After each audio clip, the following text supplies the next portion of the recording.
Marshall, what can we do to prevent these threats and to, lower risks from a technology perspective? So first and foremost is encryption. Start with encrypting all of your devices and all of your employee devices. May it be your phones, laptops, any desktop computers. Most modern phones and operating systems support encryption natively. Microsoft has BitLocker. Apple has FileVault for like a MacBook. Android has its own encryption. In fact, it's enabled by default on Android 10 and above. On prior versions, I do believe you have to go in and explicitly enable it.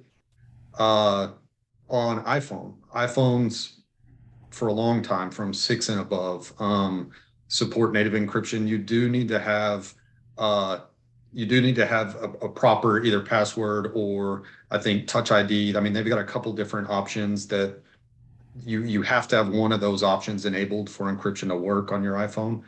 But the first and foremost is going to be encrypting all of your devices, and that's to protect against a device being stolen or lost and data on it being accessed. Next, I would look at network. You need to protect your network. That's kind of the perimeter. May it be at your office or even at your home. I'd suggest investing in a quality router.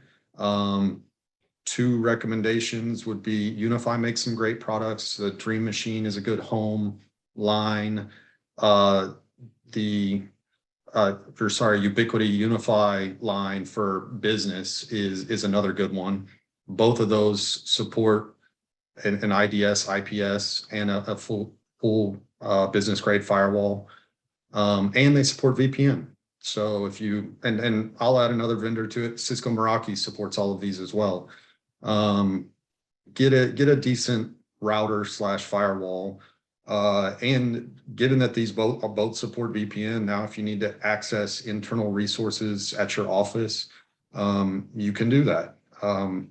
Another option we'll talk a lot about is MFA.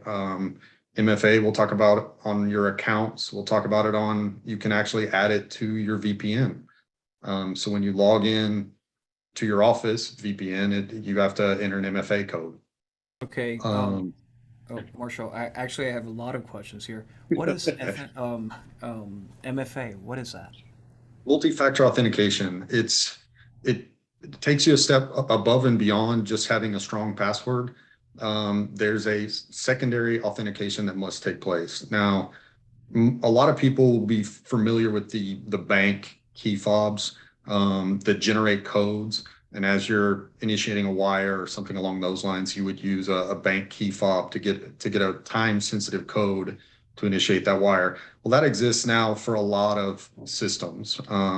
It exists for your Microsoft 365 products. You can add it, like I said, to your VPN platforms. This can be done also with SMS. I'm sure a lot of you are aware of websites where you're logging in and it says, I'm going to send you this SMS code that you need to input. That's a means of multi-factor authentication. That is in case somebody gets your password, there's still one more step that has to be taken to access the account. Excellent. And then you also mentioned encryption. How does the encryption work?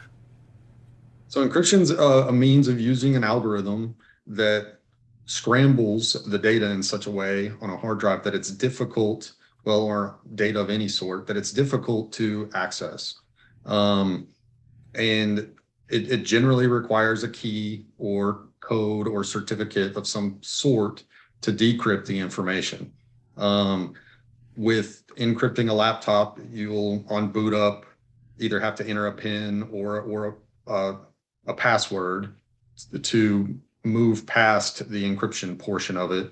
Phones have made it quite a bit simpler. I mean, again, Touch ID, Android's got fingerprint scanners and stuff like that can still get you past your encryption.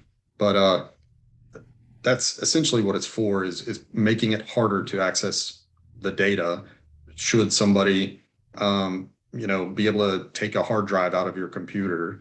It makes it more difficult for them to read it.